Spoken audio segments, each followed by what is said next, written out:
Gym, diet, walking ಏನೆಲ್ಲ try ಮಾಡಿದ್ರೂ ಹೊಟ್ಟೆ ಸುತ್ತಿರೋ ಕೊಬ್ಬು ಮಾತ್ರ ಕರಗ್ತಿಲ್ವಾ? ಹಾಗಾದ್ರೆ ನಾವ್ ಎಲ್ಲೋ ತಪ್ಪು ಮಾಡ್ತಿದೀವಿ ಅಂತ ಅರ್ಥ. ಅದ್ರ ನಿಜವಾದ ಕಾರಣನೇ ಬೇರೆ ಇದೆ. ಬನ್ನಿ, ಆ ಅಸ್ಲಿ ಕಾರಣ ಏನು ಮತ್ತೆ ಅದನ್ನ ನಮ್ಮ ಮನೆಯಲ್ಲಿರೋ ಸಿಂಪಲ್ ಪದಾರ್ಥಗಳಿಂದಾನೇ ಹೇಗೆ ಸರಿಪಡಿಸಬಹುದು ಅಂತ ನೋಡೋಣ. ಬನ್ನಿ, ಇದನ್ನ ಅರ್ಥ ಮಾಡ್ಕೊಳ್ಳಕ್ಕೆ 44 ವರ್ಷದ ಒಬ್ಬ ಸಾಫ್ಟ್ವೇರ್ ಇಂಜಿನಿಯರ್ ಕಥೆ ಕೇಳೋಣ.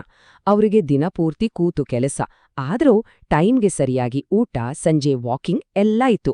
ಆದ್ರೆ ಕಳೆದ 3 ವರ್ಷಗಳಿಂದ ಹೊಟ್ಟೆ ಬೊಜ್ಜು ಒಂದೇ 1 ಇಂಚು ಕೂಡ ಕಡಿಮೆ ಆಗಿರ್ಲಿಲ್ಲ. ಕೊನೆಗೆ ಈ ಒಂದು ಸಿಂಪಲ್ ಮನೆಮದ್ದನ್ನ ಶುರು ಮಾಡಿದ್ಮೇಲೆ ಸಿಕ್ಕ ರಿಸಲ್ಟ್ ಏನು ಗೊತ್ತಾ?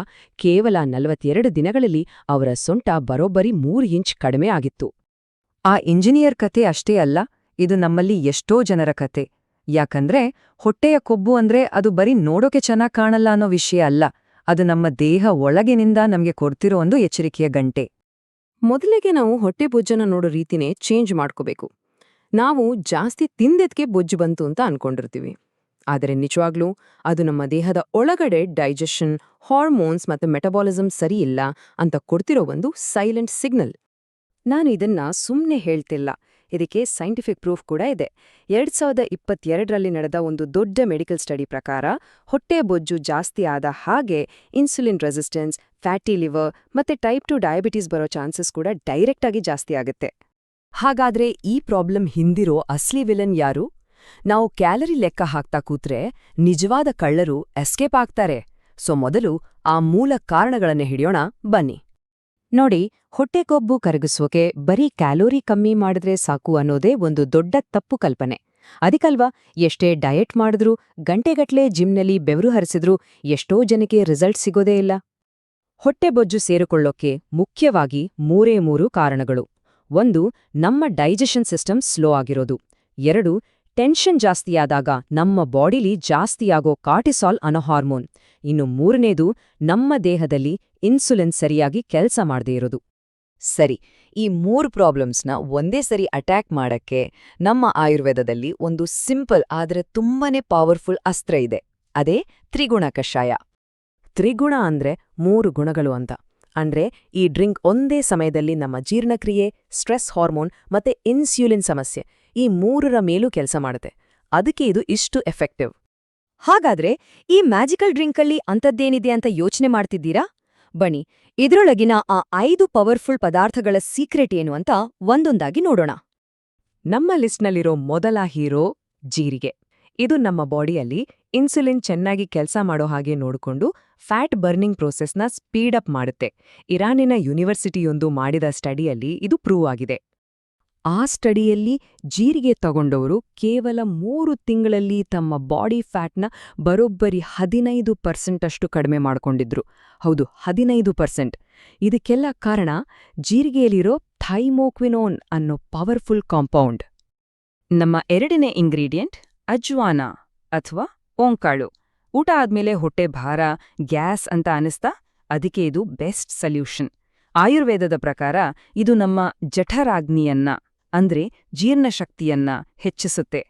3ನೇದು ಸೋಂಪು. ಇದು ಬಾಡಿಲಿರೋ ಎಕ್ಸ್ಟ್ರಾ ನೀರನ್ನ ಹೊರಗ್ಹಾಕಿ ಹೊಟ್ಟೆ ಉಬ್ಬರವನ್ನ ತಕ್ಷಣಕ್ಕೆ ಕಡಿಮೆ ಮಾಡುತ್ತೆ.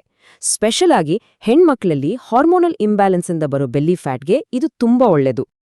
ಈಗ 4ನೇ ಇಂಗ್ರೀಡಿಯೆಂಟ್. ಇದು ನಮ್ಮೆಲ್ಲರ ಕಿಚನ್ನಲ್ಲೇ ಇರುತ್ತೆ. ಆದ್ರೆ ಫ್ಯಾಟ್ ಲಾಸ್ಗೆ ಇದನ್ನ ಬಳಸ್ಬೋದು ಅಂತ ಹೆಚ್ಚಿನವರಿಗೆ ಗೊತ್ತೇ ಇರಲ್ಲ. ಗೆಸ್ ಮಾಡಿ ನೋಡೋಣ, ಯಾವುದು ಅಂತ? ಎಸ್, ಅದೇ ದಾಲ್ಚಿನ್ನಿ ಅಥವಾ ಚಕ್ಕೆ. ಇದರ ದೊಡ್ಡ ಕೆಲಸ ಅಂದ್ರೆ ನಮ್ಮ ಬ್ಲಡ್ ಶುಗರ್ ಲೆವೆಲ್ನ ಕಂಟ್ರೋಲ್ ಮಾಡೋದು. ಬ್ಲಡ್ ಶುಗರ್ ಕಂಟ್ರೋಲಲ್ಲಿದ್ರೆ ಬಾಡಿ ಸುಮ್ಸುಮ್ನೆ ಫ್ಯಾಟ್ ಸ್ಟೋರ್ ಮಾಡೋದನ್ನ, ಅದರಲ್ಲೂ ಹೊಟ್ಟೆ ಹತ್ರ ಸ್ಟೋರ್ ಮಾಡೋದನ್ನ ನಿಲ್ಸ್ಬಿಡುತ್ತೆ.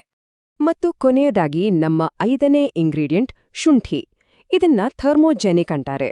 ಅಂದ್ರೆ ಇದು ನಮ್ಮ ಬಾಡಿ ಟೆಂಪರೇಚರ್ನ ಸ್ವಲ್ಪ ಜಾಸ್ತಿ ಮಾಡಿ ನಮ್ಮ ಮೆಟಬಾಲಿಸಮ್ಗೆ ಒಂದು ಒಳ್ಳೆ ಕಿಕ್ ಕೊಡುತ್ತೆ. ಒಂದು ಸ್ಟಡಿ ಪ್ರಕಾರ ಶುಂಠಿ ತಿಂದ ಮೇಲೆ ಜನ ಸುನ್ನೆ ಕೂತಿದ್ರೂ ಕೂಡ ಎಕ್ಸ್ಟ್ರಾ 43 ಕ್ಯಾಲರಿ ಬರ್ನ್ ಮಾಡಿದ್ದಾರೆ. ಇದು ಕೇಳೋಕೆ ಸಣ್ಣ ನಂಬರ್ ಅನ್ಸ್ಬೋದು, ಆದ್ರೆ ಇದನ್ನೇ 21 ದಿನ ಕಂಟಿನ್ಯೂಸ್ ಮಾಡಿದ್ರೆ ಇದರ ಎಫೆಕ್ಟ್ ಖಂಡಿತ ದೊಡ್ಡದು. ಸರಿ, ಈ ಎಲ್ಲ ಸೂಪರ್ ಇಂಗ್ರೀಡಿಯೆಂಟ್ಸ್ ಬಗ್ಗೆ ತಿಳ್ಕೊಂಡಾಯ್ತು. ಈಗ ಇವುಗಳನ್ನೆಲ್ಲ ಬಳಸಿ ಆ ಕಷಾಯ ಹೇಗೆ ಮಾಡೋದು ಮತ್ತೆ ಅದನ್ನ ಹೇಗೆ ಕುಡಿಬೇಕು ಅನ್ನೋ ಸ್ಟೆಪ್ ಬೈ ಸ್ಟೆಪ್ ಗೈಡ್ ನೋಡೋಣ. ಬೇಕಾಗಿರೋ ಪದಾರ್ಥಗಳು ತುಂಬಾನೇ ಸಿಂಪಲ್.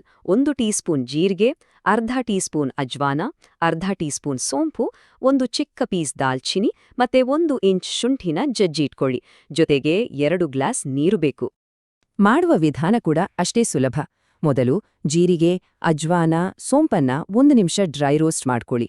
ಒಳ್ಳೆ ಪರಿಮಳ ಬರುತ್ತೆ. ಆಮೇಲೆ 2 ಗ್ಲಾಸ್ ನೀರನ್ನ ಒಂದು ಪಾತ್ರೆಯಲ್ಲಿ ಕುದಿಸಿ. ನೀರು ಕುದಿಯಕ್ ಶುರುವಾದಾಗ ಹುರಿದ ಪದಾರ್ಥಗಳು, ದಾಲ್ಚಿನಿ, ಶುಂಠಿ ಎಲ್ಲವನ್ನೂ ಹಾಕಿ. ಈಗ ಉರಿಯನ್ನ ಸಣ್ಣಗಿಟ್ಟು 5ರಿಂದ 7 ನಿಮಿಷ ಚೆನ್ನಾಗಿ ಕುದಿಸಿ. ಆಮೇಲೆ ಸೋಸಿ ಬೆಚ್ಚಗಿರುವಾಗ್ಲೇ ಕುಡಿಬೇಕು. ನೆನ್ಪಿಡಿ, ಬೆಳಿಗ್ಗೆ ಖಾಲಿ ಹೊಟ್ಟೆಯಲ್ಲಿ. ಇದನ್ನ 21 ದಿನಗಳ ಕಾಲ ತಪ್ಪದೆ ಫಾಲೋ ಮಾಡಿದ್ರೆ ಏನಾಗುತ್ತೆ? ಮೊದಲ 3 ದಿನದಲ್ಲೇ ನಿಮಗೆ ಗ್ಯಾಸ್, ಹೊಟ್ಟೆ ಉಬ್ಬರ ಎಲ್ಲ ಕಡಿಮೆ ಆಗಿರೋದು ಗೊತ್ತಾಗುತ್ತೆ. ಒಂದೇ ವಾರದಲ್ಲಿ ಬಾಡಿ ತುಂಬಾನೇ ಲೈಟ್ ಅನ್ಸುತ್ತೆ, ಎನರ್ಜಿ ಜಾಸ್ತಿ ಆಗುತ್ತೆ. 2ನೇ ವಾರದಿಂದ 3ನೇ ವಾರದೊಳಗೆ ಸಿಹಿ ತಿನ್ನೋ ಆಸೆ ಕಡಿಮೆಯಾಗಿ ನಿಮ್ಮ ಸೊಂಟದ ಅಳತೆಯಲ್ಲಿ ವ್ಯತ್ಯಾಸ ಕಾಣೋಕೆ ಶುರುವಾಗುತ್ತೆ. ಆದ್ರೆ ಒಂದು ವಿಷಯ ನೆನ್ಪಲ್ಲಿಡಿ, ಈ ಕಷಾಯ ಒಂದೇ ಎಲ್ಲಾ ಮ್ಯಾಜಿಕ್ ಮಾಡಲ್ಲ. ಇದ್ರ ಜೊತೆಗೆ ಕೆಲವು ಸಿಂಪಲ್ ಲೈಫ್ ಸ್ಟೈಲ್ ಚೇಂಜಸ್ ಮಾಡ್ಕೊಂಡ್ರೆ ಮಾತ್ರ ನಿಮ್ಗೆ ಬೆಸ್ಟ್ ರಿಸಲ್ಟ್ ಸಿಗೋದು. ಈ 4 ರೂಲ್ಸ್ ತುಂಬಾನೇ ಇಂಪಾರ್ಟೆಂಟ್. ರಾತ್ರಿ 7:30 ಒಳಗೆ ಡಿನ್ನರ್ ಮುಗಿಸಿ. ಊಟ ಆದ ತಕ್ಷಣ ತಣ್ಣೀರ್ ಕುಡಿಯೋಕ್ ಹೋಗ್ಬೇಡಿ. ದಿನಕ್ಕೆ 7ರಿಂದ 8 ಗಂಟೆ ಚೆನ್ನಾಗ್ ನಿದ್ದೆ ಮಾಡಿ. ಮತ್ತೆ ವೈಟ್ ಶುಗರ್, ಮೈದಾ ಐಟಮ್ಸಿಂದ ಆದಷ್ಟು ದೂರ ಇರಿ. ಈಗ ಕೆಲವು ತುಂಬಾನೇ ಮುಖ್ಯವಾದ ಎಚ್ಚರಿಕೆಗಳು, ದಯವಿಟ್ಟು ಗಮನ ಕೊಟ್ಟು ಕೇಳಿ. ಇದು ಯಾವುದೇ ಮೆಡಿಸಿನ್ಗೆ ಬದಲಾಗಿಲ್ಲ. ಪ್ರೆಗ್ನೆಂಟ್ ಇರೋರು, ಡಯಾಬಿಟೀಸ್ ಇರೋರು ಅಥವಾ ಹೊಟ್ಟೆಲಿ ಅಲ್ಸರ್, ಎಸಿಡಿಟಿ ಪ್ರಾಬ್ಲಮ್ ಜಾಸ್ತಿ ಇರೋರು ಇದನ್ನ ಕುಡಿಬಾರ್ದು. ಇದನ್ನ ಸತತವಾಗಿ 21 ದಿನ ಅಂದ್ರೆ 3 ವಾರಕ್ಕಿಂತ ಹೆಚ್ಚು ಬಳಸಬೇಡಿ. ಮತ್ತು ಇದನ್ನ ಕುಡಿದಾಗೇನಾದ್ರೂ ತೊಂದ್ರೆ ಅನ್ಸಿದ್ರೆ ತಕ್ಷಣ ನಿಲ್ಸಿ ಡಾಕ್ಟರ್ನ ಕನ್ಸಲ್ಟ್ ಮಾಡಿ. ನೋಡಿದ್ರಲ್ವಾ, ದಿನಕ್ಕೆ ಕೇವಲ 15 ನಿಮಿಷ ಈ ಒಂದು ಸಿಂಪಲ್ ಹ್ಯಾಬಿಟ್ ನಿಮ್ಮ ಜೀರ್ಣಶಕ್ತಿ, ಮೆಟಬಾಲಿಸಮ್, ಬ್ಲಡ್ ಶುಗರ್ ಈ 3ನ್ನೂ ಒಂದೇ ಬಾರಿಗೆ ಸರಿ ಮಾಡುತ್ತೆ. ಸೊ ಇದು ಬರೀ ಒಂದು ವೇಟ್ ಲಾಸ್ ಡ್ರಿಂಕ್ ಅಲ್ಲ, ಇದೊಂದು ಕಂಪ್ಲೀಟ್ ಹೆಲ್ತ್ ಟಾನಿಕ್.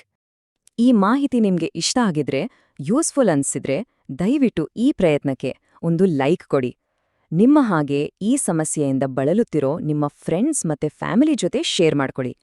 ಹಾಗೆ ಮುಂದೆ ಕೂಡ ಇಂತಹ ಸೈಂಟಿಫಿಕ್ ಆಗಿರೋ ಹೆಲ್ತ್ ಟಿಪ್ಸ್ಗಾಗಿ ನಮ್ಮ ಚಾನೆಲ್ಗೆ ಸಬ್ಸ್ಕ್ರೈಬ್ ಆಗೋದನ್ನ ಮರಿಬೇಡಿ.